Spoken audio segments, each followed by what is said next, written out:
Adam, what are you doing? Well, I'm testing out my vest, my goggles, and my helmet that I've been packing.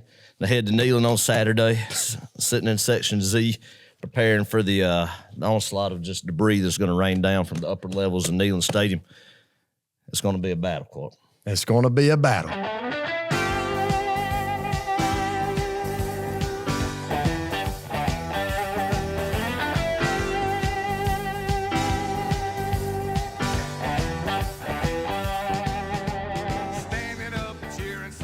Hello and welcome to Row 60, a Georgia football podcast. My name is Clark Gaines. Joining me today, as always, Adam Thornton. And this is show number 13, lucky number 13. Adam, how are you feeling? The Dogs are now 9-0 on the season. What's the feeling now? Clark, I'm feeling good, brother. I tell you, you look at it, 9-0, get to this next game, 10-0, 10-0 for the first time since the early 80s because in the 17th season, we lost that game to Auburn around this time of year. Yep. So you get that, and it looks like it's the path is just getting easier and easier each week to getting to 12-0. Finishing that grind of the regular season at perfection, something we hadn't seen in a while. And what we're seeing in college football right now, Clark, is you are what you are. You is what you is. Right now, these teams right now are what they're going to be. And, everybody's kind of got their identity, and we see the landscape of college football, the playoff picture and everything unfolding, and it's looking good for Georgia, man. Yeah. I mean, as we'll talk about, there's some issues that need to be addressed, and just continue just to get guys more experience, get healthy throughout the remainder of these games, man. We're in a good spot. Couldn't ask for any better. Yeah. Big game coming off of Mizzou, and we're heading into Knoxville, Tennessee. This upcoming Saturday, the Dogs take on the Vols. SEC Nation, I think, just announced that they're going to be there this week. So a lot of hype building up for this game. But Adam, before we dive into Tennessee, we are going to talk about Missouri. Yep. As always, offense, defense, and special teams. There's some good things I saw Saturday and some not so good things, and I'm sure you can say the same as well. Then after that, we will talk about the pick'em from last week. Some interesting games on too. I mean, really interesting. Very interesting. Yeah, a lot of games just went south for some teams. Some top 10 upsets too, Yeah. Clark.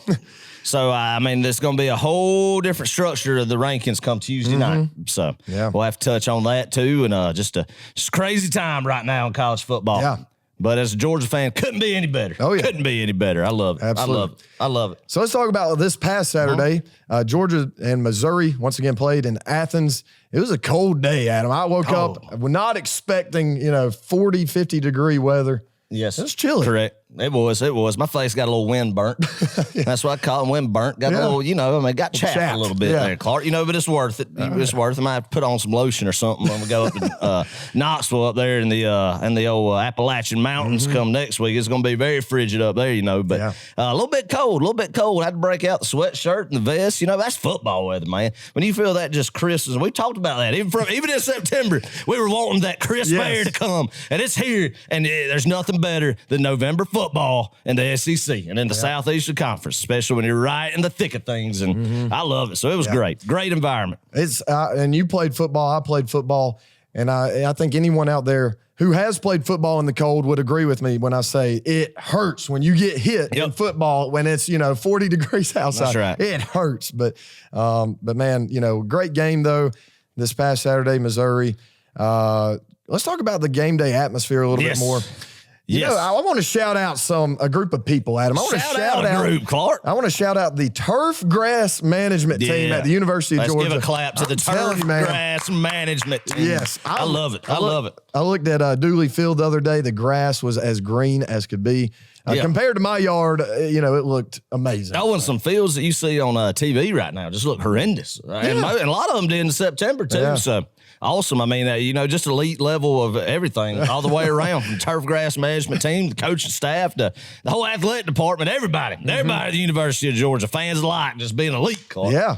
I'll tell you what else was elite was this lady, Adam. I don't know where she was in Section 108 at Sanford.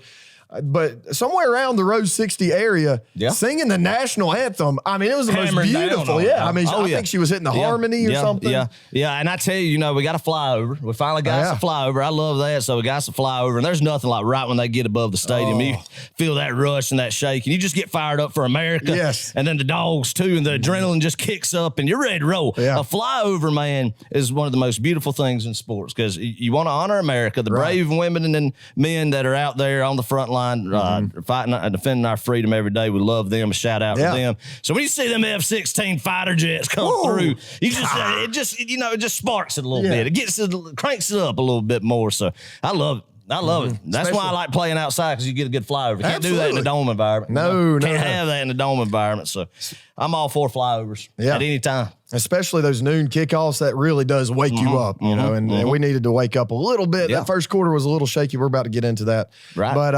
also wanted, Adam, did you see old Blooper Braves out there? Old Blooper, he's a funny guy, Clark. Yeah. He's a funny guy. I can't remember how many years he's been the Braves mascot, but he came out there and he entertained the crowd, got up in the student section, got in the middle of the cheerleaders, and we're doing all the moves, and just a funny guy. Funny guy. Well, Adam, what is he? A guy? Is he an animal? I don't know what kind of being you would classify him as. So he looks like the cousin of the Philly Fanatic. You ever seen the green looking thing in Philadelphia? Oh my gosh. But he looks like that, and I don't know, but he was out there having a good time. Jock Peterson, the World Series champion outfielder for the Braves, that was acquired this year, came. So he's my favorite Brave because he was the only one that showed up. So I'm going to say Jock Peterson's my favorite Brave now for the fact that he came when Kirby invited him for the Dogs. So a lot of excitement in there. A lot of fans had on their Braves paraphernalia, already World Championship of paraphernalia. So the state of Georgia's just buzzing, man. Buzzing. And I mean, you got to pinch yourself with in the sports world right now with our state and the excitement.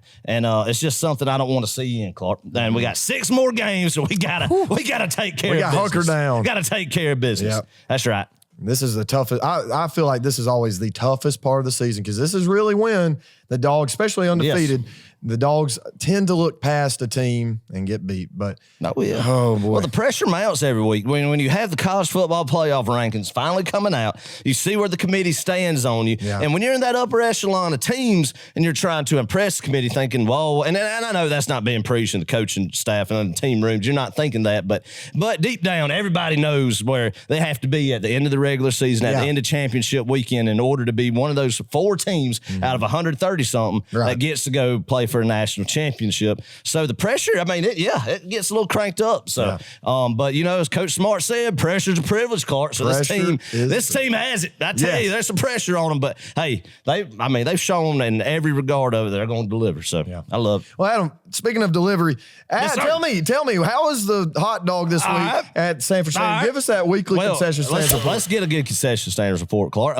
Let me say I added something new to the food arsenal that I usually get because of the frigid conditions and some low temps. The wind was getting to you. You have a choice of a coffee or a hot chocolate. So I've done consumed 2 cups of coffee that morning. So I was like, I'm going to get a hot chocolate. I hadn't got one. There's a souvenir cup you get a hot chocolate in. So I went ahead. I got a Coca-Cola Classic. I got a hot dog, and I got a cup of hot chocolate, man. Good and, gosh, we were about 40 minutes in. I mean, I'm just loving life out there, just looking at the warm-ups and everything. So I start sipping on my hot chocolate. I didn't want to finish it. I just wanted to go ahead, get warm, and then go to my Coke and my hot dog, and then finish the hot chocolate as a dessert, at the end of the game. Kind of sip on it while it was still warm and everything. So I think I messed this hot dog up, needless to say, because of my hot chocolate consumption at the beginning, consuming about a quarter of a cup of hot chocolate and then diving straight into a hot dog did not leave the best taste. So I think it's unfair for me to rate this particular hot dog I ate this day because of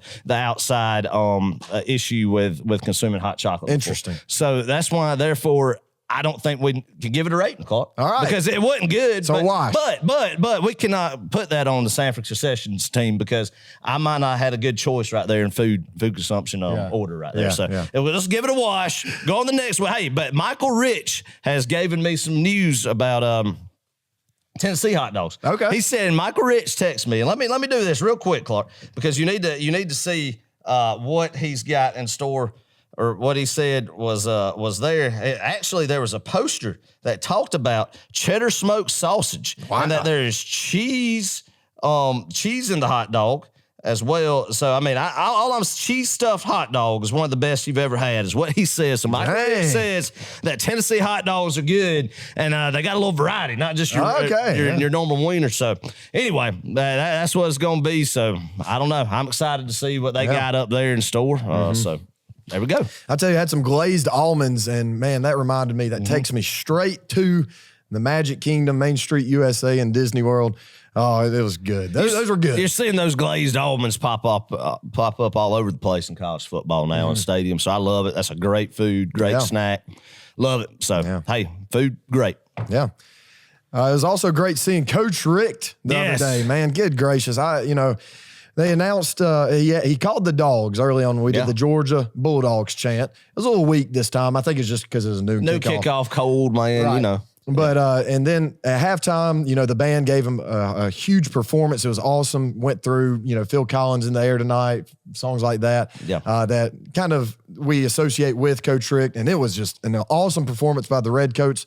And then after that, we got to see Coach Richt. They did a little not ceremony, but event for him. Yes. And I tell you, Adam, I started shedding some tears. I started boo-hooing, sitting there just watching through those memories of Coach Richt, and I really forgot how much I loved the guy. I tell you what, Clark, there was a lot of onions that were being cut in every section of Sanford Stadium during halftime when that came about, and Coach Richt, absolutely love him. What he did to this program and reviving it back into the national scene for 15 years was we owe a lot to him for that, and a lot of respect to him, and glad to see him and Catherine. God bless him. He's fighting Parkinson's, and he looked like he's definitely fighting it right now. And our thoughts and prayers, most importantly, are for him and Catherine and his whole family and that terrible disease. And if there's anybody who has the faith and the strong-willed nature to get through it and be a light to other people through it, it is Coach Richt. So I know that no doubt the good Lord's going to use him in that regard with it. And it was great to go down through memory lane, honor him, the video board with 02 SEC Championship, 05, 07 Auburn blackout, Sugar Bowl in 08 against Hawaii where they throttled them, and just some good times, man. And that's where my love for the Dogs and why me and you are here is because I've fallen in love with those early Richt teams in the early 2000s, man. So it was good to honor him and give that back to him. Yeah. Adam, the game itself, man, it was good. It was good. Yeah. Wasn't I think we came out a little shaky first quarter. I think anybody with a set of eyeballs could see that. But Clark, it's probably one of the times I think this year that the first time Georgia kind of came out flat.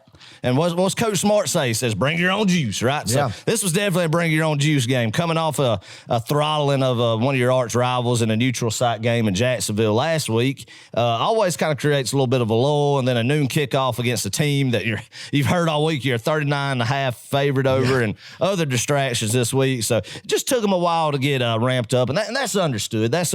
But definitely probably one of the sluggish. Definitely the most sluggish start that we've seen this team have this whole entire year. Yeah, it was a little concerning, but this is what I call a media guide game, though, Adam. It's guide game. Hey, let me tell you, it's when you have to break out the media guide to see who's out there on the field, because the fourth quarter, man, thankfully we pulled it together and we were able to jog every one of those backups in and let them play and get some good experience. So, the media guide game.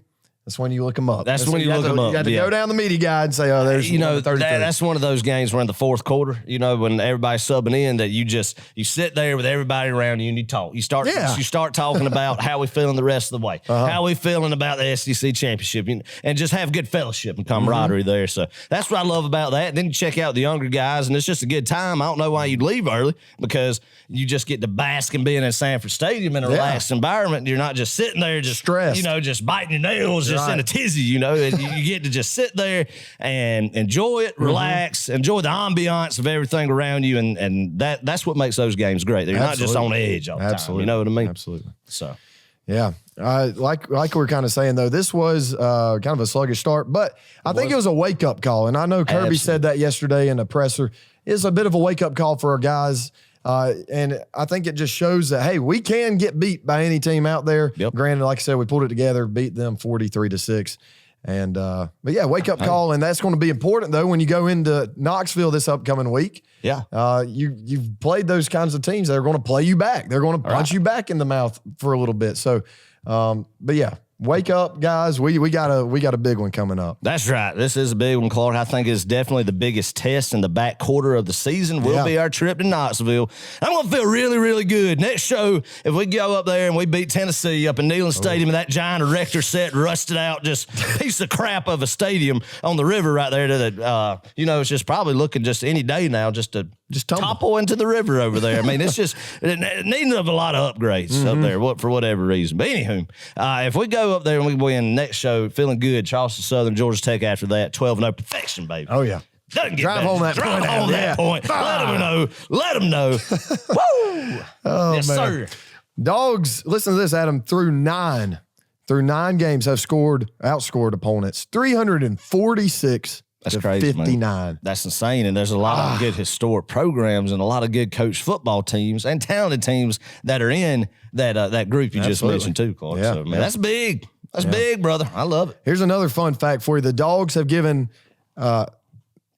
The Dogs have given 8 of the 9 opponents, of the last 9 opponents, their lowest score of the season so far, with the exception being South Carolina. And you know what they've done to these opponents too, Clark, is they've broke them. Yeah. You look at Florida last night against a terrible South Carolina team. Kentucky has lost 2 straight after losing their first one to Georgia, and they always have in the Mark Stoops area. And you just see these guys, at Clemson, I think Clemson was broke after Georgia on opening night. Arkansas was. And so it's like, and a lot of these teams in the past that happened against Alabama, you get up and then you get exposed.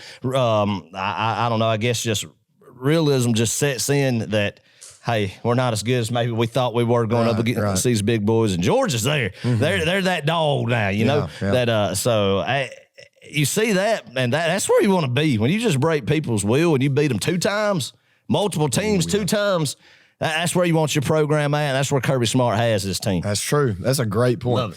And then last little tidbit I have for you. We've won 8 straight games, Adam, by at least 14 points. I think it's at least 17 points. You think so? Kentucky was a 17-point win, was it not? I don't even remember. I think it's 7. I saw that ESPN stat, and I think it was 17 points. I think they tried. I shouldn't be saying that when not knowing 100, but I'm going to run with it because I think that is correct. Okay. So I'm going to run with it. That's actually a 17-point margin. All right. And if it's an ESPN stat that I saw where it was a 14-point margin, they're shorting us 3 points. Yeah. They're shorting us 3 points. And that's why we were the anti-ESPN. Yeah. That's why you need to get your media sources from us. Ooh, I don't know. I don't know about that. I think it truly is 17 points. Nobody's become closer than a 17-point margin since Clemson beating this team. Yeah. Boom. All right, before we dive into the Missouri game, let's just kind of address the elephant in the room. Yeah, we need to talk about it. Just a brief little discussion. Yeah, we're not going to spend. And no, we're not. Right, we're not going to spend too much time on this. But Adam Anderson, let's just say this: we're going to wait till more information comes out. I don't think it's fair to him or anyone else to speculate and to sit here and spread rumors. So and to Clark, we're a family podcast. I know we have a lot of parents that listen with children in the car. So all we're going to say, and I mean, if you've been living under a rock and have no idea what's going on, just Google it. Use the Google machine, type it in. You could read it. Older people, and then you can tell your children what you like about the situation. But we're not going to bring up what had transpired. But Clark, like you said, as wise as be. We live in America. We have a democracy, and our judicial system is innocent until proven guilty. Right. And we pray for everybody involved, and hope just no matter what the case, we're not going to be biased about it. Is that the truth comes out and it is settled, and the appropriate punishment on either side is given for the actions of it. And like you said, Clark, we don't have any facts. We don't know. There's no need to comment on it. So we hate he's not in the game here, but you understand that, and it just means next guy up. This is why you recruit. People got to step up now. That's Clark, right. finish it. That's right. Yeah. And I hate it for Adam too. I mean, he's one of my favorite players. I've talked him up all year, but hey, if it is true, decisions have consequences. But we don't know, so we're just gonna brush it to the side. You can read about it on the interwebs. Yep. All right, let's talk about the offense, Adam. Man, and you pointed this out early on in the game. You said that they were stacking the box like a lot of teams do against Georgia. Yeah, really trying to shut down that run game. And man, they forced Stetson. They dared Stetson to throw the football. pretty much the entire game. Yeah, well, I mean, Clark, their defense is probably the worst in the SEC as far as rushing defense, yards allowed. And Vanderbilt ran for like 250 on them. Yeah. 250 on them last week. But what was happening until Monken adjusted, I think, and I'm just going to say I feel like he was a little stubborn at the beginning trying to read it between both tackles. When you have a 7 to 8 man stack box and you run it straight in that box, I don't care who you're playing. You're playing an SEC team. If they're going to stack the box and penetrate the A-gaps like that and blow it up, then get the ball on the outside. I don't care who your running back is. It's going to be hard to just to manhandle that when you have that many guys coming. And that, I mean, they sold out completely. I mean, it was fire all over the place and all the gaps. And finally, Monken made an adjustment. But I feel like there was some stubbornness at the beginning of that, hey, we're just going to try to impose our will. Our guy's better than yours. Push them around, even though we know they're sending 8 or so in the box every time. But there were some adjustments. We got the ball outside more. And I tell you, I do have a concern we talked about yesterday, and we've mentioned it before. Heck, we've been mentioning about all season is the interior offensive line. Yeah. It's both. They got to step up. They got to step up. And you know, I couldn't go out there and do it, but you know, they've got the talent too, and they're obviously working on it. And in their defense, Jamari Salyer was not on the field yesterday. And he's a guy. He is a veteran guy, a very class act, and a leader on that line. So you know that throws out a sink, especially at this point in the season where you've been playing with a certain group, and you have that thrown into the mix. It hurts. I think it hurt Alabama last night offensively when their center went down. But anyway, that's something that you have to take into account for. But nonetheless, I think it's a problem if we continue to try to play bully ball when they're selling out, stopping the run. You're going to have to loosen up that box a little bit by attacking them on the outside and stretching the field a little bit, and Stetson beating them through the air and kind of getting the point where they're going to put a safety back, you know, a little bit more, play a little bit more loose and get guys out of that box. Then that opens up the running game more, and be more balanced. One thing I think is a key to our offense, getting some momentum. One thing I saw we started doing the second half is more opposed to the first, but those quick passes, screen pass to Brock Bowers there was phenomenal. We threw one to Jermaine Burton. Yeah, those are great ways to kind of stretch the field horizontally so that then you can stretch the field vertically and be able to run the ball. And like you said, take those 8 guys and kind of spread them out a little bit more. It makes it easier for those offensive linemen to then run block. Yeah, I think when you have 3 tight ends in the game or when you have just the tight end room that we have and those guys, what you could do, utilize in the middle of the field for quick little gains too with those just behemoths like Darnell Washington and Brock Bowers and Fitzpatrick and those guys. And I mean, Stetson, he played well. You know, there was definitely some balls that you could argue against a more talented secondary would have been picked off. But give our wide receiver, you know, Stetson put it in the spot for our wide receivers to make a play. And our wide receivers did not lose one single 50-on-50 matchup with the ball in there. They attacked the football. They came down with it. Great seeing Jermaine Burton back. Oh, I'm telling you. I mean, that guy, you know, we talked about we need to get him back 100%. Get him back in the game plan. And by gosh, that's what they did yesterday. And he is special. Yeah. He is special. And I mean, we got a good group outside. Yeah, I'll tell you another guy that I didn't realize we missed this much was Arian Smith. Yes. He is a playmaker, and that kid is quick. He just flies down the field. And listen to this. I didn't realize this. He's made 5 receptions on this year. Wow. 3 of them have been touchdowns. Wow. I mean, crazy. It's a speed burner, Clark. I mean, he's just a speed demon, a guy that you could really utilize on just short tunnel screens or have you not, or just jet sweeps or so. Just get him the ball in space. Or he's a great vertical downfield threat because he could really get behind that third level in a hurry. Yeah. And, you know, a home run caliber player like that. So, absolutely. Getting Burton back, getting Smith back, Roseman's back. That receiver room is just deep. And then everybody's crossing their fingers like, man, are we about to see George Pickens here in a week or two? I don't know, Charleston Southern. I don't expect to see him in Knoxville. And I hope not to see him in Knoxville just because of the ghost of ACLs up there that we've had this past decade, you know? Yeah. And so I think there's a chance you're going to see Pickens back before Atlanta.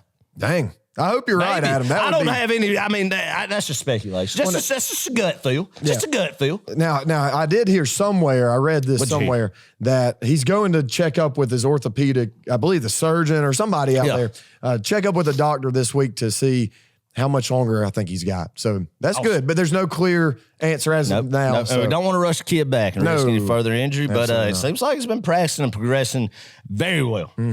Shout out Dr. Ron Corson. Boom. Yeah. I'm telling you, that whole staff is incredible. That's great. And I saw a video the other day of their new training facility. It is unreal. That's great. It is crazy. Hey. World class there. And, that goes back to donors and all these people. And you guys buying tickets and us buying tickets. Yeah, that's what it goes to. And it keeps the guys healthy. And that's right. And we need a national championship. Yeah. That's right. That's right. Yeah. Bring it on home, boys. Oh, yeah. Please. Woo! Yeah. We need one.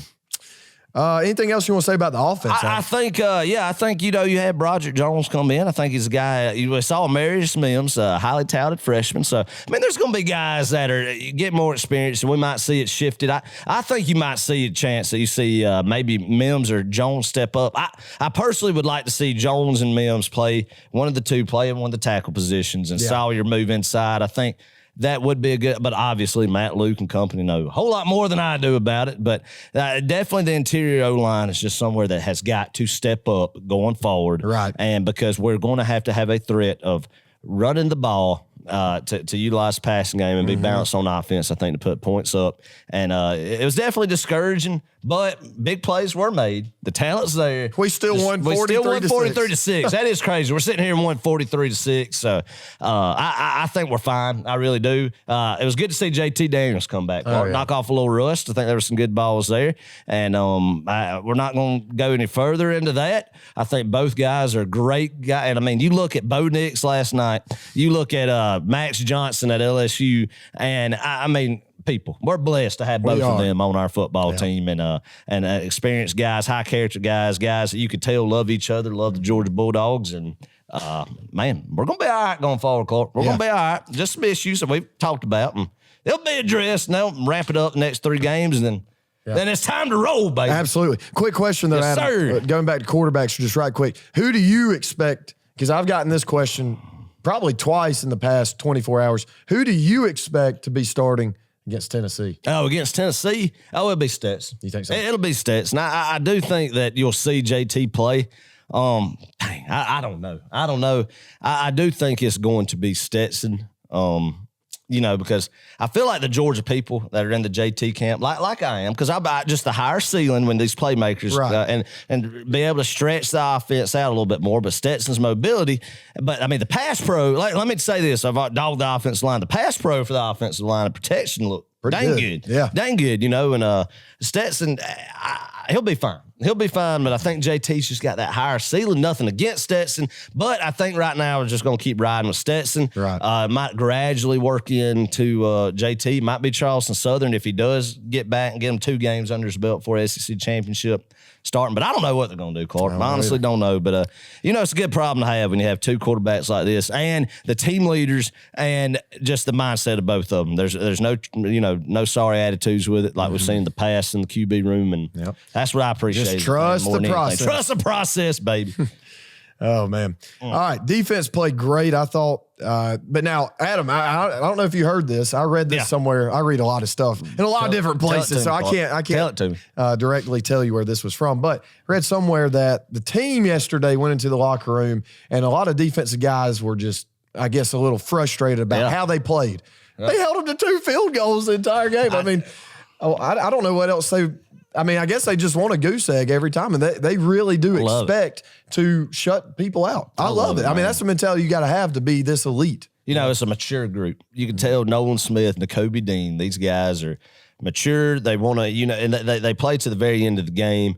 And I think we saw that last week. You watched that SEC inside. N'Kobe was upset that they gave up that score at the end. And then Keely Ringo, a freshman, was upset that coverage was blown, and got on somebody's face with it. And that's a young guy out there too. So everybody's bought in on this defensive group. And what we need to know is, you might think that, we did start out a little bit slow on the defense side of the ball. You had with the Adam Anderson distraction, losing one of your veteran guys, your leaders, arguably your best pass rusher. All-American. That hurts. When you lose a guy like him, it's going to hurt. Even though you're talented and you've built depth, that's going to hurt, Clark. And Robert Bill's coming in and doing a good job. You see him him come in. You see maybe Trayvon go to the outside a little bit more and put Jalen Carter back on the line there, and that hurts with the rotation a little bit. But hey, I mean, they're talented guys. It's next man up mentality. The only criticism I really have for the defense side of the football is I don't think our tackling was to the elite level. Still good, but the open field tackling and the tackling and Missouri made a lot of guys miss, I feel like, than what we've seen this year out of this Georgia defensive unit. So. Yeah, I tell you, that is one thing that is starting to concern me a little bit, and that's going to get cleaned up. But, man, we and really against Florida, too, there have been some missed tackles. Yeah. And that's very, very uncharacteristic of a Kirby Smart coach defense. We just have always been able to fundamentally tackle well. So, I don't know. Yeah, it's interesting. I think, it was definitely a game where both sides of the ball, the whole team came out flat. And you're going to have that. You're going to have that. But I think next week that's not going to be a problem. I think they're going to be juiced, ready to go against Tennessee. Javon Bullard, defensive back, came in. He had some, I think, he's growing. He's going to be a talented guy. He looks like definitely the potential's there. Yeah. Seeing him get some significant minutes there. And I think this group's going to be good. They're going to be fine, obviously. I mean, they limited them to 0 touchdowns, 6 points, 2 field goals, blocked a punt. Nolan Smith blocks a punt. And I think, too, Clark, that you start thinking about where this unity is right now, and it's just it's exciting. It's exciting still. It's still exciting to see, and even with the loss of Adam Anderson and not know if we're going to get him back, we'll be all right. Yeah, we're going to be all right. How about Dan Jackson, man? I mean, I think this is like the third game he's led the team in tackles. I think he had 6 or so. That is crazy. And that's a safety. I mean, it'd be one thing if it was a linebacker. Yeah. That's a safety. Yeah, I know. I've said some stuff about, man, you don't want to see a former walk-on out there in the back end, but he is a guy that's truly – he's hungry. He is hungry out there, and he has done a really good job on that side of the football and on special teams as well. I mean, just guys that still they're flying the football, getting hats to the ball, and hopefully just the injury bug doesn't bite, and this team just continues just to improve on defense, and we'll be all right. Yeah, we're gonna be all right. We're gonna keep on rolling. It's a dominant team, and man, I expect this defense to continue to carry us to elite levels of success. Yeah. Back in the year. One thing that, man, kind of stood out to me the past 2 weeks, going back to this, quarterback draws, man, have been killing us. Yeah. And that's something, I don't know what exactly we're going to have to do. I mean, because we run a lot of nickel packages. They spread them out. They'll send a guy in motion, and it's typically an empty set with that quarterback. We've got nobody in the middle of the field a lot of times. And that's a big game. That's a big pickup. That's hard to defend, really. Especially on like 3rd and 5, 3rd and 4. And I saw there was one particular time where they stuffed him that Nolan Smith kind of crashed down into that A gap where that quarterback draw, and it hit him just perfectly, and that's more so of kind of thinking that Dan Lannon calling that defensive shift right there for Nolan to penetrate that gap and kind of guessing right that's where they're going with that play. So, Missouri too. I mean, it was tough on them, and it was tough on this Georgia defense too, Clark, because Missouri, Connor Bazelak was. Is that his name? Connor Bazelak was out of the game. So you saw a platoon. They platoon quarterbacks. And, I mean, it wasn't just platooning like one comes in every night. It was, I think it was about every other series. And you see one guy who was more of a pocket passer, a guy I think that had the better arm. And then you'd have a guy, the number 10, that would come in, and he was more of a scrambler trying to make some plays with his legs. And the other boy did too. So you don't have film on these guys. You really don't know who they are. And then they're fresher too because they haven't played. And I think there were some wrinkles Drinkwitz put in there. Their running backs very good too. So overall, I think this defense really did well, and especially they stepped up there. And I mean, you can't. I mean, when you're playing an SEC opponent, you limit them to just 2 field goals. That's good, man. That's I don't good. care what good. SEC opponent that's that good. is. Either. That's good. So and no injuries. So let's go. Oh, man, we need a big defense performance coming up this week. But before we talk about that, let's go to special teams, Adam. Yes. We had another punt block, like you mentioned earlier. I believe that was Nolan Smith, man. He darted to that football, took the ball right off the kickers. foot. Yeah. Shoot, I mean, it just shows the elite athletes that we have and the fact that Kirby is going to put them on special teams and let them do their thing. And I love that. And I mean, nothing against previous regimes where on kickoff coverages, punt coverages, that you might have had some second teamers, some walk-ons out there, putting your best athletes on the field and making them, having them be out there to block field goals, to block punts, for kick returns, punt returns. That changes ball games. That changes the swing and the momentum of ball games. And it's guys like Nolan Smith that have a high motor getting out there and just boom, making a play like that. And then guys scrambling the football. I know we didn't jump on it. We got a rolled out of the back of the end zone, and and we got a safety on it. But hey, we'll take it. We'll take points. We'll take it. That's points, and very impressed by our special teams unit. Just very guys that it's exciting, man. And Camarda, we hadn't had to just completely use him but he's a guy that still helps you win the field position battle, which is huge in ball. So good job by them. Good job. They got a little cheeky, had an onside kick coming out of halftime. I did not see that coming. That was a good call. That was a good call. And one where, God, we about got called asleep there. We got lucky on that one. One where, it seemed like we just kind of waited for the football, and they were having to wait for it to roll that 10 yards. And it's kind of where you want to see the boys just go up and say they want the football and go attack it. Yeah. But thankfully, they got a call for an illegal block there. And is that what was that? I think that's what it was. I think it was.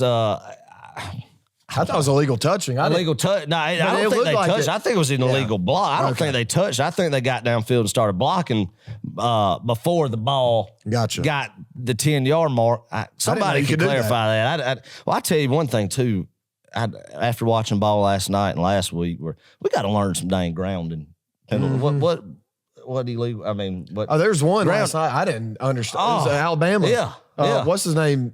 James? Bryce Young. Well, that was an ineligible receiver where he did that. But then, was it Max Johnson or Bryce? There was another one too. I guess I did not know that when it is clearly, and it happened in our game last week, when it is clearly miscommunication on a receiver that has an option route where the quarterback thinks he should go inside and maybe the receiver thinks they're going outside, and miscommunication and the ball's thrown away with nobody around the vicinity of it is called grounding now. I mean, I saw it happen with Stetson Bennett in the first drive last week. Then it happened to Max Johnson last night at LSU. And you could easily tell that it was just miscommunication between the receiver and quarterback. And I don't know, maybe I'm just naive to it in some of this on these football rules, but I don't ever remember that in the past being a big issue like it seems like it has, when clearly he's not trying to just get rid of the football because the pass. It is you could tell it's an option route and tell there's just was miscommunication there. I don't know, but the other one with Bryce Young were the number one for Alabama. What's that kid's name? Jameis Williams? Yeah, but he was an illegal receiver. So that's why he didn't touch it. He wasn't eligible. But anyway, I just had a little short rant about that. I got to think about that. Well, the rules change all the time. Man. Yeah, the rules just change constantly. If you're not keeping up with it, if you're not paying attention. Lose 5 yards and a loss of down on that just because of miscommunication when it's clearly not grounded. I don't know. Anyway, enough of that tangent. Yeah. On the next thing. Well, that's pretty much it from Missouri. I mean, any closing thoughts for that game? Clark, I mean, it was a good game. Missouri's not a good football team, but they played hard. I think they came in with a good game plan on both sides of the football, well coached. But our guys in that game that you're probably not as motivated to be at because of just coming off against Florida. You're hearing the hype. You have all-field distractions all week. First college football playoff rankings come out where you're number one. So there's a lot of that's a lot of stuff for 18 to 22-year-old or so kids to digest during the week with what happened with their teammate, injuries with Sawyer going out, and then the media hype, and they're hearing all this stuff about Georgia being by far the number one team in the country. So Kirby Smart, and this group's mature enough that it's going to be all right. But Kirby Smart's biggest, I think, challenge is going to keep this group grounded and hungry. I don't think it'll be a challenge because of the guys that are in this locker room. They're going to do it themselves, but not to buy into the media hype because that is all you're going to hear is how it's Georgia. And that's something that's new to this program. I think as far as just being overwhelmingly the best looking team right now. So, I trust Kirby's been around teams where the rat poison has been in the past, and he'll be get them all dialed in. But overall, though, man, you can't complain as a Georgia fan about the effort yesterday.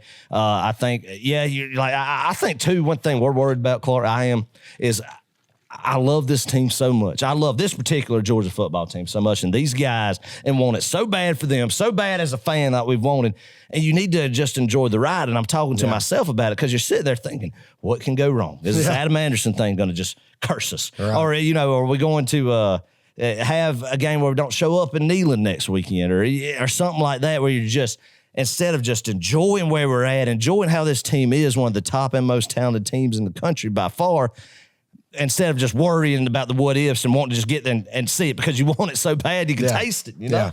So, anyway, it's exciting. A good win, 43-6 against the SEC opponent, beat them by what? How many points was that?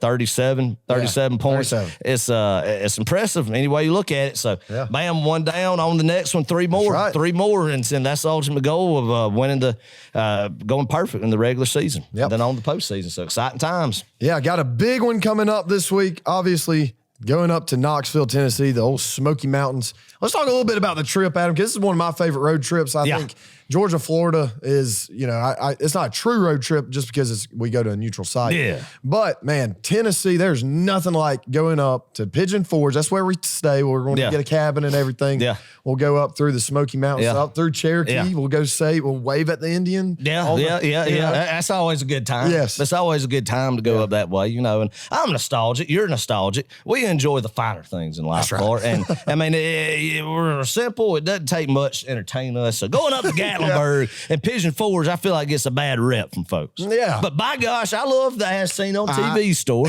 I love the 6 million putt-putt courses that's got a theme to them. Pancake houses. 6 million pancake houses. I mean, it's just good, clean fun. Mm-hmm. Good, clean fun for the family. And that's what we're about. And that's why we love going up there all the time. And when you add Georgia football to the mix, you can't ask for anything better. Yeah. If you're going up to this trip, or if you're making this trip, stay in Pigeon Forge. Stay in Pigeon Forge. But also, a couple of things that we like to do as a family. We've been doing this for years. We are so traditions based in our family. But one thing we've always done is we guess the temperature on top of the mountain. Yes, that is good. Clingman's Dome. And you get right as you're leaving Cherokee, and you're starting that pilgrimage up the mountain, and you start seeing the temp kind of come on down a little bit, especially this time of year. It's going to be good. Yeah. It's going to be real good. So, get you a good guess. Make it entertaining, man. And that's what life's about, Clark. Just find joy and enjoyment in every single bit of it. And that's what we do. Yeah. So it's a fun trip. It's my favorite trip. You go up to Knoxville. You have to combat the Tennessee fans up there. You have to just turn the other cheek as Jesus did, and told us to do in the Bible to turn the other cheek, because the fan base is just a lot of ruckus. I was thinking of a good word usage there, but couldn't come one to mind, so I didn't want to have just a dead air. So I just went ahead and just said that. So I wasn't going to come up with a good word to describe them, but they are a interesting fan base. Very. The women up there are they're tough. They chew tobacco. Yeah, and it's just it's just a rough crowd up there. Yeah. Just a rough crowd. Yeah, just a rough crowd, and you have to just be ready for the environment, because I've never gone to Neyland Stadium and not had an encounter with somebody. I think that's the case for both of us. Yeah. I mean, truly. Rough crowd. We've got some stories. We're not going to tell them on this podcast because, man, we'd be here for a while. But I will say this: the Tennessee fan base is the only group. I shouldn't lump them. There's some good ones. There's good apples. There's good apples and there's bad apples, man. Just like any fan base out there. But man, the only fan in the nation who called my wife a bad word, it comes from Tennessee. So that's all I got to say about it. And I was not very happy about it. I think there's a lot of frustration up in the Rocky Top. That they hadn't been relevant in a while, but now they are. They think they are. I tell you, I respect the heck out of Josh Heupel. It's weird not hating a Tennessee coach. I have not figured out a reason to dislike Josh Heupel yet, because I really like what he's done with a depleted roster up there, and I think he's doing it the right way. I don't know the guy, haven't heard, but he seems like a good guy, and I hope Tennessee fans don't run him off, because he's good for him. He's good for him. So. We will see. We will see. That trip always makes me nervous. The field environment makes me nervous. Neyland, Kneeland, Neyland, because of past experiences in 13 and 15 up there. That's what terrifies me, Clark. We can't have anybody go down. I hope the Tennessee, you shouted out the Georgia Turf Management Group. I hope the Tennessee Turf Management Group has learned a thing or two and knows how to freaking grow some good grass for our boys to roll on and not tear an ACL on. Yeah. Because that's pathetic. Oh, pathetic. my gosh. Pathetic. Yeah. I mean, hey, you got old Jalen Waddle, too, last year for Alabama. It's just a bad. That field, though, it does have a slight hump. I don't know if they fixed that yet. Yeah, I knew it used to have a hump in the middle of the field. And, man, that's not fun playing on those kinds of fields.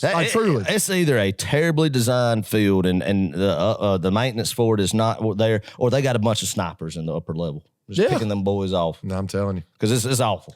Well, Adam, there's rumors, though, I don't know how true this is, but they used to bury people. Really? In this, on the field. Really? Yeah. I'm pretty sure they're dead bodies. It used to be a science thing before they built this, I think. What? Could be wrong about that. I've never heard that. But my interest is piqued with that. So you mean to tell me there's graves underneath Neyland Stadium? I think there are cadavers. Is that how you say that word? Cadavers? What is a cadaver? I don't know know what a cadaver is. What is a cadaver? It is a dead body used for scientific purposes? Research. Yes. You mean... I'm pretty sure that's what remember watching Blindside when what's his name went Ole Miss lineman. Yeah, trying to go to Tennessee. Yeah, that lady said something about there being dead bodies. Yeah, Sandra Bullock hate Tennessee. Yeah, she did. Hey, but that is very interesting, Clark. I mean, it wouldn't surprise me. I really think that stadium was built in the 1800s. Yeah, it's creepy. Right, probably. They got some steel up from up there and. During the big industrial revolution, the boom that happened in this country, and brought it down and built that giant erector set they got. It is hideous. It is. I tell you what freaks me out. It's just the old classrooms and brick walls. What's just in those? What is that? I mean, it's ugly. Let's talk about talk about the football team. Yeah, sorry, we're going off it's good about that, but they're a trash fan base, and because they throw trash and they talk trash without having anything to back up. Right. I will have to say, I know one Tennessee fan that is cordial and good is old Spencer Eisner. Give a shout out to Spencer for and old Strawberry and Strawberry. So we know a couple good ones, but outside of that, the ones that reside in Knoxville and at the base of the Smokies, you gotta watch out for them. Yep. Let's go. Hey, I tell you, this is kind of, I don't know how many people would actually consider this a rivalry game. I do. It is a rivalry game. And hey, any Georgia Bulldog, we weren't around then. We were very young or either not born at the time that lived through the 90s. You tell them this isn't a rivalry game. Yeah. Some of them people, shoot. This is big. Yeah. Hey, and we're about to overtake Tennessee for the most wins as a program and everything. We're kind of getting that upper echelon, passing Tennessee, that we're the second most historic program in the conference. Not close. Or not far from doing it, overtaking them in all-time wins. That's crazy. I didn't know that. Now, do they hold the series record against us? They're leading us, right? I think we've made some pretty good ground on them here recently. I think we're really close. It was lopsided there for a while. Yeah. But definitely have gained some ground. I think Georgia leads the series 25-23. Yeah. I think I remember that now. A couple of years ago, we passed him. So Mark Richt, talking about him again, he's a volunteer killer. Yeah. Coming in here and the Hobnail boot in 01 in his first year, beats them in 01, 02, 03, loses in 04, but during the height of that Tennessee area. Right. And what he did most importantly that destroyed that program, Clark, was he put a dang wall around the state of Georgia and did not allow Philip Fulmer to come in there and get Georgia guys like Jamal Lewis and those guys and that elite talent. And that kind of was the end of Philip Fulmer and on the just beaten path they're on now. That's what started is I think with Mark Richt putting that perimeter around it. And I mean, hey, when Tennessee can't go outside the state and get guys in talent-rich states like Georgia, they're not going to find it in state. Yeah. They're not going to find it in state, Clark. I'm going to tell you that right now. Not going to do it. So that's I think a great that is analysis. The demise of Georgia, or Tennessee football was the Richt era, and he should be credited that. Obviously, there were some bad losses to Tennessee then, but I think he started the beginning of the end that we saw that Tennessee going from a top 10 program like they were back then, a national championship team, a team that was regularly in the SEC championship, to bam, Mark Richt. Yeah. boom. Yep. Putting it on them, baby. I love it. Yeah. So let's talk. All right, let's talk ball now. Yeah. I'm sorry. No, you're good. This Tennessee team, man, they like to go fast offensively, and that is thanks to Josh Heupel and that offense. I saw a stat last night that their drive last night versus Kentucky, I think first 4 or 5 or so, lasted an average of 37 seconds or something like that. Clark, That's ridiculous. Last night they put up, 45 points. I think one of them was a pick 6. I didn't get to watch all that game. I was really watching primarily Alabama, LSU, flip back and forth.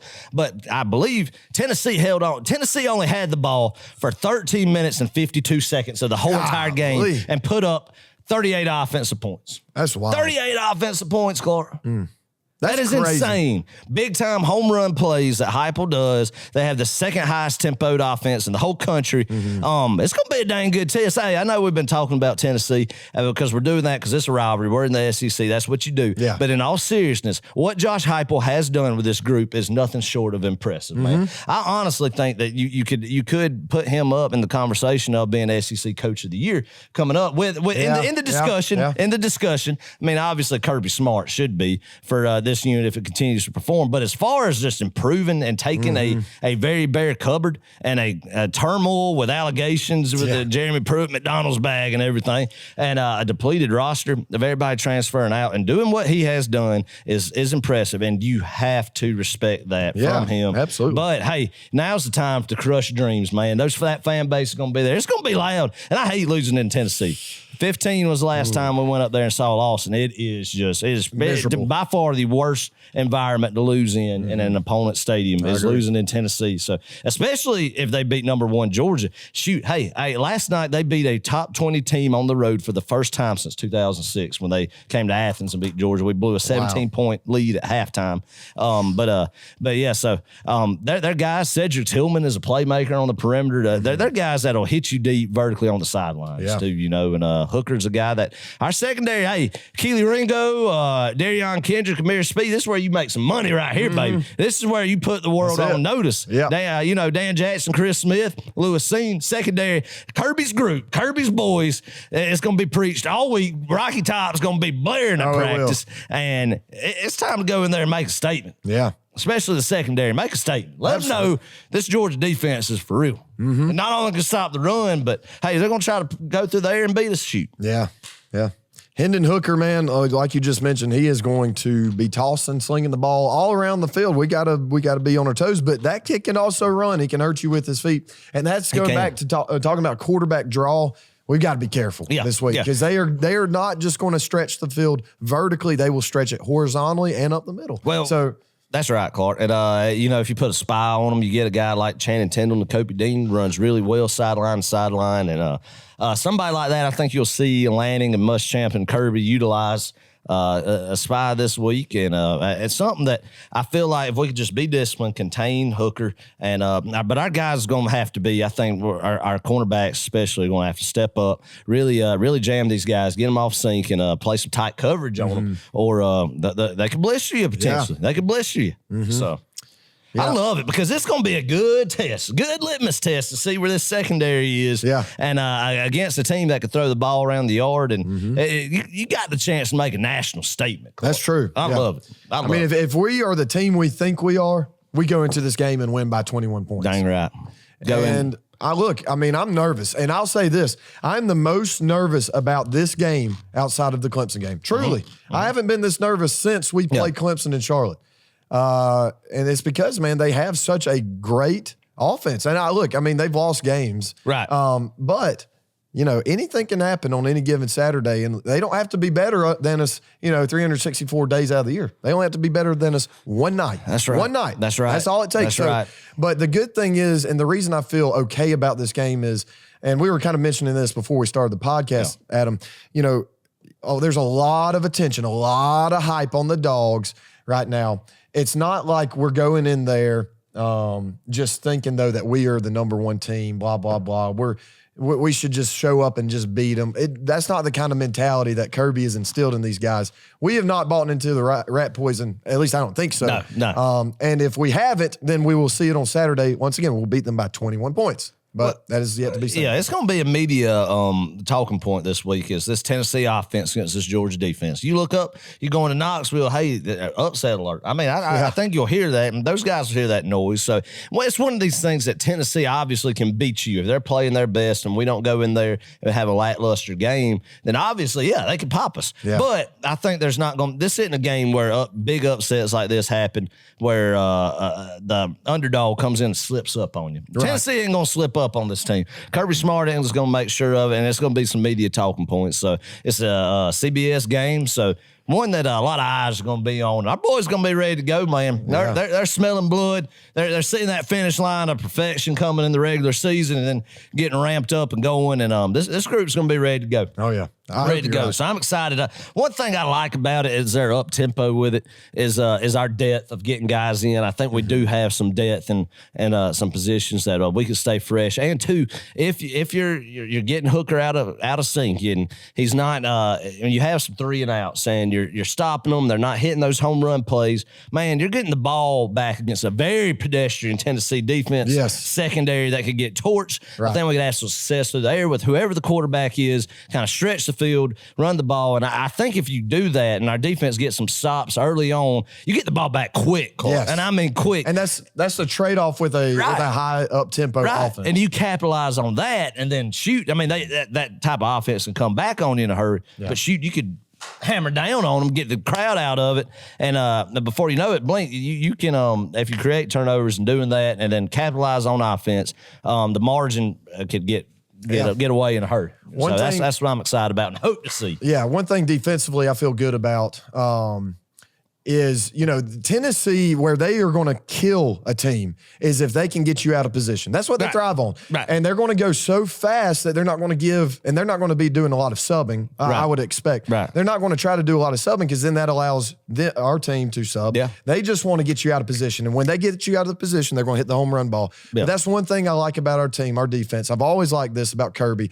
We always seem to be at home. Now, there's going to be some busted plays. There will be Saturday. I can almost guarantee it. Yeah. Tennessee's going to get their own. But like I said, I think Kirby's going to have these guys prepared enough to, limit the explosive plays, keep everything in front of them, and that's why I like the Dogs in this matchup. So. Clark. I mean, I tell you what's going to be nice about it is a mature group who knows what they have to do and trust their coaches and their play calling. And I think that's going to be key, that you're not going to see a lot of guys just looking at the sidelines in confusion while the ball's being snapped. Yeah. Where you see a lot of busted plays. Like you said, there's probably going to be a couple busts where you're going to see some guys getting behind that third level. Tillman and some of them Tennessee receivers getting there with some big play opportunities. But for the most part, I think these guys are bought in and know what they need to do. And I think that's where Tennessee kill you, like a defense that some Alabama's kind of having some of them problems with the Grantham defense, where you're looking over to get the play call, the confusion sets in, and they go up tempo and they get you. So I'm excited. This is the match you love to see as a guy who loves defensive football. Oh yeah, it's hey man, let's stop them. Yep. You hear everything about this offense, high flying, up tempo, with these guys, home run plays. Hey, this is when you go pop them in the mouth and shut them down, baby, and just continue to make a statement for this defense, man, letting them know you're for real. Just put another stamp on it that this Georgia defense is the real deal, Clark. I can't wait for 3:30 on Saturday to see it, baby. Exciting. It's going to be good. We need to go up there and let them know. Let them know that they're still irrelevant. Just let them know that this Tennessee football team's still irrelevant. Yeah, and I think Tennessee right now, especially the fans, man, they really don't take Georgia seriously for whatever reason. I don't know why, and I'm not saying that's every one of them out there, but I just get that feeling that they don't take us seriously as the number one team in the nation. No. And whereas Kirby and this football team, they're the ones, man, they are really focusing. That Kirby has given Heupel and this offense a lot of credit. Yeah. And when he does that, I feel like, we come out more prepared, more focused, more ready to play. So yeah. The more I'm talking about it, Adam, the more I feel better about it. But I still am nervous. Especially when we get in that stadium, 3:30, I want to be ready to just I'm going to be right there with you. It's going to be nerve-wracking, Clark. There's no doubt. It's a tough place to play. Yep. They have what we have talked about Tennessee fans and all in good fun, but they are a very loyal fan base, and they create a hostile environment in Neyland Stadium. Yeah. Right there on that river, that Tennessee River. They could get loud. It's a tough place to play. Always has been, always will be, and you got to give props to the fans for that, as they love their team no matter what their record is. They show up and they're loud for them. So it's going to be a good test. But hey, Clark, we've talked about it. If this is a championship football team, you win these football games. Absolutely. You win these football games. So you go there and you play the ball you're supposed to. You get away with a win, and there you go. You're perfect in the SEC if you win this football game. Yeah.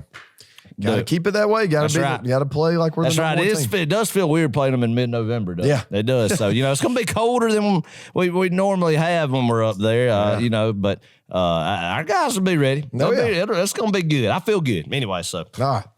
Let's go to last week's pick 'em. Talk about some football we played this last Saturday. Let's start with Auburn at A&M. Adam, this was a kind of more or less a potential play-in game for the SEC championship for the West. And, the craziest thing about it is A&M literally could get in the the SEC championship if Auburn were to beat Alabama.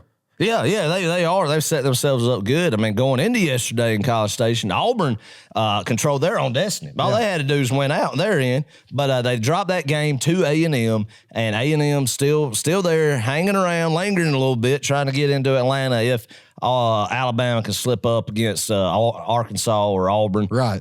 So we'll see. Yep. I mean, Alabama looked pedestrian last night, so we'll see.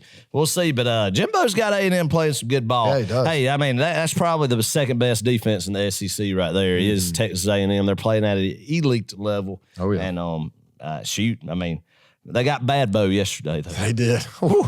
He fumbled. Yeah, we got that game wrong. I kind of thought the Auburn offense was clicking in that series since A&M joined the SEC. Right. It has been a road team dominant. The road team has won the majority of those games, but A&M changed that narrative yesterday. They did. Big win Props for the Aggies. Congrats to them. Always good to see Auburn lose. Oh, yeah. It doesn't matter what day it is. It don't matter what day of the week. It's awesome. I don't care if it's women's volleyball or cricket. Equestrian. Swimming and diving. Equestrian. You always want to see Auburn lose. Tic-tac-toe. Anything. Yeah. Debate team, whatever. It doesn't matter. Oh, man.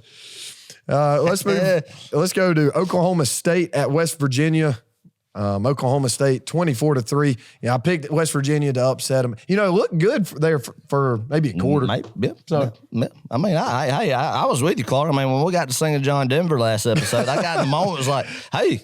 It's going to happen. It's going to happen. Oklahoma State has to travel halfway around the country right there to go to West Virginia. Yeah. They have to travel from the Midwest, go to the mountains of West Virginia. They were going to be rocking, but nah. Mike Gundy went in there and took care of business. So we missed that one. Kept their playoff missed that one alive. Yeah. I mean, they did. I guess they have to win out. The turmoil of everything now. Who knows? Who knows, man? Who knows what's going to happen? Exciting. We talked about this game a little bit earlier. Tennessee at Kentucky. Man, that was a close game. 45-42. Tennessee does come out with victory. And, man, did you watch the end of that game? Yes, I did. Did you say? Yeah, I mean, obviously, it was definitely a blown face mask call. And they did wind up converting the 4th and 24. But as a coach, how do you let we've gave Mark Stoops a lot of praise on this podcast, and deservedly so. But how do you let that happened, Clark? I don't know. How do you lose that much composure, then get a 15-yard unsportsmanlike conduct when you preach discipline and composure to your team? Then you do that, set up a 4th and 24, and then they get it. Yeah. And then just bonehead play calling. I mean, you don't have to just go for the home run ball. That's what I'm saying. Run the ball. Time. You have Chris Rodriguez, a solid running back, man. You got 3 timeouts. All you got to do is get in field goal position at the very least, the minimum, to send it to overtime. But terrible coach game. Kentucky defense, a decently respected defense, I felt like that got torched. I mean, it is impressive. Tennessee only had 47 plays, offensive plays, and 13 minutes, roughly about 14 minutes, you can round it up to that, of offensive time possession and putting up that many points. I mean, impressive. On the road like that. Again, Josh Heupel, man, hats off to you. Yeah. Hey, do you know who is also on the Tennessee coaching staff? Some former Dogs. Mike Eckler. And our old friend Rocker. Willie. And our old friend Willie Martinez. Really? Yeah. I didn't even realize he was there. Oh, Willie, he's yeah. I saw him on the sidelines last night. Is Rocker still there? I don't think he is, nah. What about Shearer? Nah, he's with the Giants. Okay. Yeah. Rocker, I think he might have went to the NFL. Yeah, I think he's with the Eagles or somebody. I don't know, but yeah. Yes, our old friend Willie Martinez. Oh, Cade Mays is up there too. Yeah. Hey, he's going to get him a face full of Jordan Davis this week. Boom. I love it, man. So, hey. good luck to him. Yep. Oregon at Washington. We both got Oregon. Both said that, but I did say it's going to be a little bit of a closer game. So he did, Clark. And it was a downpour. Yeah, I said it was going to be a blowout, but I didn't take into account the weather in November in the Pacific Northwest. Yeah. It gets a little rough in the Pacific Northwest. It does, yeah. It's hard to move the football. And the cold, freezing rain up there in the Pacific Northwest, man. Yeah. So, did you watch any of that game? I tuned in a little bit. Yeah. And I noticed, like, right when it started and I saw those conditions, I was like, man, my 48-13 prediction on the show. Well, it probably would have been that jeopardy. way. Well, looks in jeopardy. I didn't take that into consideration either, but, that helped my case. It did. More. No, that was good. So. That was good. Good prediction. All right, game of the week last week. Southern Arkansas Mule Riders. They did kick some Southern Nazarene Crimson Storm. Hey. Good. 31-10, respectable loss though, because I'm pretty sure Southern Nazarene Crimson Storm has been beaten way worse than that this season. So, they were in the game for a little bit. Well, the Mule Riders just put it on them, man. That's exciting. On the road like that, you go. That's big for the program. A good road win late in the year. Yeah. Congratulations to Southern Arkansas. Boom. Maybe everyone brought their canned food in and shirts and stuff. So that's good. Good calls in. That's good. Much good. Absolutely. So I get a 4-for-4 meal off that one, don't you? Do, Adam. I owe you. I owe you. All right, which brings us to this week's Pick'em. All right. First game on the slate, Oklahoma at Baylor. I don't even have times. I don't have TV providers or anything, so you're just going to look this stuff up. Just look it up. Look it up. Oklahoma at Baylor, though. Adam, who do you like in this? 7 a.m. kickoff on NBC. 7 a.m.? Nah, I'm just kidding. I was making kickoff times. I got you. No. Oklahoma and Baylor. Baylor, golly, a big choke job. I mean, was really still in the hunt. David Randall's group had a big choke job against TCU, who was coaching without Gary Patterson. A lot of turmoil in Dallas last week with Patterson, a guy who's been there since 2000. Out the door, first game since 2000. They go beat Baylor. It was like ranked 11 or 12. Yeah. So, in Oklahoma, they had the week off. I feel like they're going to be feeling disrespected for being 8th in the initial playoff rankings. I think they're going to try to put some points on the board.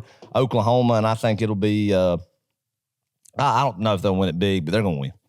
Yeah. I'm right there with you. Oklahoma, I think, they definitely disrespected by the most recent CFB poll. So I'm going with Oklahoma by 14. Good deal. Bless you. That one. Oh, man. Hunker down, Clark. We're about there. Get you a swig of tea. Might have to drink some mayonnaise. Oh, boy. All right, here we go. Or some moonshine. We got some moonshine. Yeah, not actually ice cold water. If people are wondering, that is not actually moonshine. That's water just to poke good fun. Prop. So. Good prop. Texas A&M at Ole Miss. Interesting game here as well. Yeah, man. Who you gonna go with there, Clark? I'm gonna take the Aggies and Jimbo. They know this is do or die if they want to make it to Atlanta for the first time ever. For the SEC championship game. They're going to have to win this game. They're going to have to go through Lane Kiffin and Matt Corral. I think this is going to be I think A&M's defense is good enough to slow down that Ole Miss offense, maybe. So I'm going to go with the Aggies. I'm very excited to see this game, Clark, because like you said, it's Lane Kiffin's offense versus Mike Elko's defense over there in A&M that's playing really good. Right behind Georgia's probably the best in the league. And then, of course, everybody's heard of Matt Corral, the Heisman talk, Ole Miss offense. So going to be fun to see. I'm going to take Texas A&M as well. They got more to play for right now. Ole Miss losing to Auburn. I kind of think that kind of got the momentum derailed it just a little bit, maybe. Yeah. I think they'll still obviously be hyped up. Big game in Oxford right there. So, but still, I think A&M's playing really well since the Alabama win, and I think they'll continue that. Give me the Aggies by 10. Okay. 10. That's respectable. They're just going to have to move the football, though. They're going to have to score 2 win, though. Ooh, I don't know. Man, I'm kind of Nah, A&M. Stick with your initial gut feeling. That's what I've learned through doing this. That's right. Mississippi State at Auburn. All right. You know, Mike Leach's offense, man, you don't know which Mike Leach team you're going to get. You know what I'm saying? You just don't know, man. You just don't know. And then Auburn, a big loss, disappointing. You could have controlled your own destiny, losing to A&M like they did. Bo Nix. This game at Auburn, Clark, I'm going to go with Auburn. I think you'll get good Bo this go-around. Yeah. And I think Mississippi State, I think them losing to Arkansas really hurt him. Leach, his press conference, he was not happy. Just went ahead, called out the kicker for missing 3 and said, if you could kick, I'll get with him, open tryouts on campus. Just he said that? Yes, he said it in his press conference. Oh, boy. He said, threw the kicker under the bus. I love the Pirate, but whoo, hey, he let him know. Wow. He let him know. So apparently they're going to, if you could kick and you attend Mississippi State University, go out. Go try out, man. What's it going to hurt? What's it going to hurt? Oh, boy. I'm going with Auburn. All right. I'm going to take the Tigers, too. Okay. They're just going to rebound. And, I think Bo Nix, I think this is, no, they still got Bam at home. I was about to say this is going to be, I guess, one of his last games. Or is he coming? What, is he a junior? He's a junior. Oh, so you think he'll come back? Yeah, I think he came in the 19th season. That's right. Yeah. Yeah. So he come back. You think you think he'll elect to go to the draft or I hope he comes back. Really? Yeah. Yeah. I mean, I'll go 0-4 against the Dogs. If that were the case. It's Bo Nix, man. Whew. Yeah, that's true. That's true. All right. Let's go Michigan at Penn State. All right. Man, this is. What do you think, Adam? I'm going with Michigan, Clark.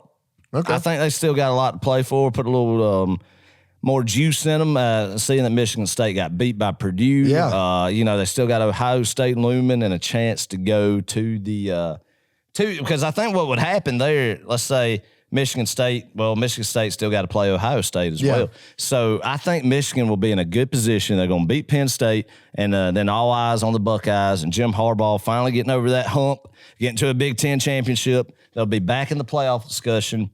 They'll try to get a big win over Penn State to impress the resume. Penn State, really not a lot to play for. I think James Franklin's probably toying with ideas, talking to his agents about other job openings right now. Yeah. The distraction's not there. The later and later the year it gets. And I don't know. It would be classic Harbaugh to drop this game. But I'm going to go with Michigan. All right. I'm going to go with you. Michigan.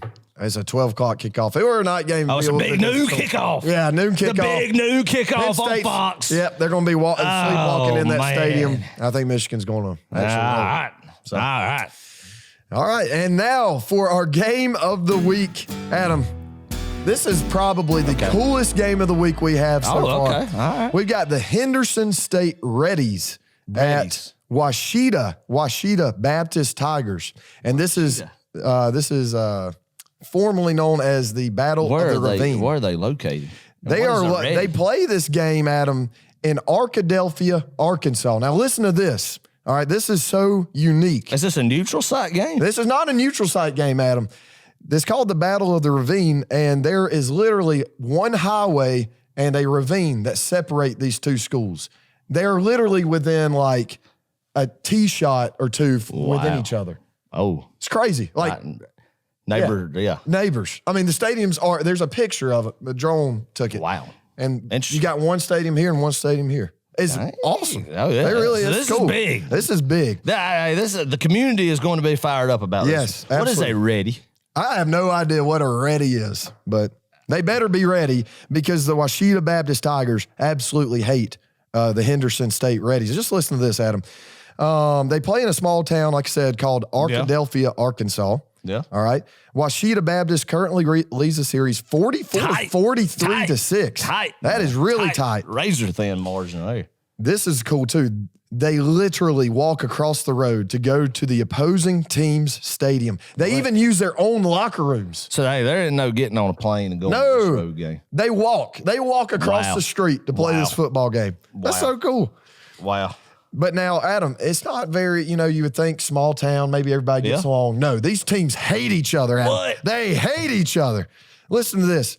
The students vandalize each other's signs around town, their monuments. Wow. So they get a little spray paint or shoot them. Yeah. They now shot at them or something. Yeah. They now have to wrap the signs with trash bags and duct tape to avoid any unwanted graffiti. I mean, they literally do this before each kickoff. In Arkadelphia, Arkansas, this is currently going on. Absolutely. Listen to this too. OBU, Washita Baptist University, is a Christian school, but they refer to their rival as Heathen State, not Henderson State, Heathen State. Heathen State. Oh, okay. Oh, dang. Another little fun fact, Gus Malzahn was a wide receiver at Henderson State. I already know who I'm picking then after that fact. Oh, man, but we're not done. This is the best part. I was reading this last night, and I just started chuckling. All right. But according to a Sports Illustrated Alex Pruitt, 4 Henderson students snuck into Washita's basketball gym and caked the backboards with silly string. For sale signs sprung up across Henderson's campus, a jab at financial woes that led to the school's merging recently into the Arkansas state system. Bags of dog feces, or what was presumed to be dog feces, littered the Reddies football field.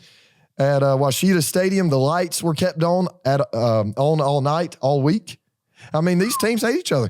As recently as 2015, 7 students were arrested for slashing tires, pouring sugar into gas tanks. Oh, no. That's crossing the line. Yeah, it is. And spray painting cars. This year's damage, according to police, resulted in school and local officials issuing a total of 20 ticketed citations across both campuses. Those cops might be fighting an uphill battle at them in the ravine, but they have help. Listen to this. This is great. The cops, at Henderson, band members pull overnight shifts, protecting off-target campus monuments, including the aforementioned fountain and an old bell that was saved from the wreckage of a campus fire in 1940. Can you imagine just being a student and walking to the other side, and you got the band members taking shifts? I love it. I love it. I'd take me a shift. I'd take a shift and, protecting it. I love that. That's good. That's good stuff right there. I want to go to this game. That's some hate. I want to go to the Battle of the Ravine. Yeah, just being a neutral party going to that. Yeah. Woo, man. So with all that said, Adam, we got the Henderson State Reddies and the Washita Baptist Tigers. Who do you like in this matchup? I'm going the Washita. Is that how you say it? Yeah, Washita. The Washita Baptist Tigers are going to roll and extend the lead to a 2-game lead in the series. I feel good about them. I really think that they're at home. Mm-hmm. So, because they're at home, even though, it's a stone's throw away from Henderson's campus, then I still think they get the home field advantage in that case. So interesting. I think with the home field, Washita Baptist is going to roar. They're going to roar. The Tigers are going to roar. I like it. I'm going with you. I hate to pick the same thing, but why not? I mean, we don't like Gus Malzahn. He played at Henderson State.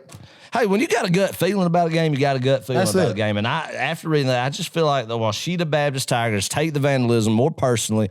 I think there's more pride in their school from their players than at Henderson. I just get that feel. So that's why I think this game means more. And I really think these guys are going to be coming out more focused, more energized. So Washita Baptist, and I tell you, they might come out and rout them. Dang. Give me a score prediction. Come out and rout them. I think a score prediction. I think there's probably going to be some rough weather moving into Arkadelphia, Arkansas, probably. So I think they're going to win I'm going to rout 21-6. Oh, yeah. 15 right. Low scoring game. 15-point rout. Not 24-6. 24-6. Give me. I'm going to go OBU by 39. Whoa. 39. 39? Yeah, it's going to be 41-2. Is that 30? Dang. Wait, no, that's no. Yeah, that equals 39. Both these teams are pretty good seasons. But I'm telling you, Adam, OBU's just going to kick the tail. All right. Yep. Go with it. Go with it. Oh, boy. Love it. Love it. All right, which brings us to this game of the week. Bling.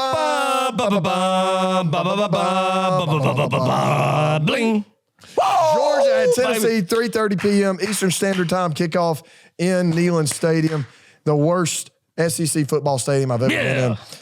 Adam, I'm going to give you a score prediction. You give me yours. Give it to me, baby. And then let her rip, brother. Right? I'm going Dogs 34. I'm actually changing it as I'm speaking it. 34-17. Tennessee's going to put up the most amount of points against us than any other team this year. Okay. But the Dog, what it's going to look like is we're going to come out, we're going to put up 14 really quick points. We're going to stop them, hold them, and then we're going to we're going to kind of hit a lull. Hit a lull. And we're going to be panicking. And we're going to be panicking. They're going to come back 14 points, looking strong. Yeah. You know, we're going to kick a field goal, whatever. And then it's going to be 17-14 going into halftime. Dogs still leading. We're going to be in panic mode, though. But then we're going to pull away in the second quarter. There we go. I love it. I love it, Clark. I love it. Man, I'm fired up about this game. I love this game. I love the rivalry. Kirby has just dominated Georgia's rivals since being in Athens, and I love that fact. And this isn't going to change anything. This is going to be cap off a perfect SEC record, baby. 8-0 in the SEC after leaving Neyland Stadium.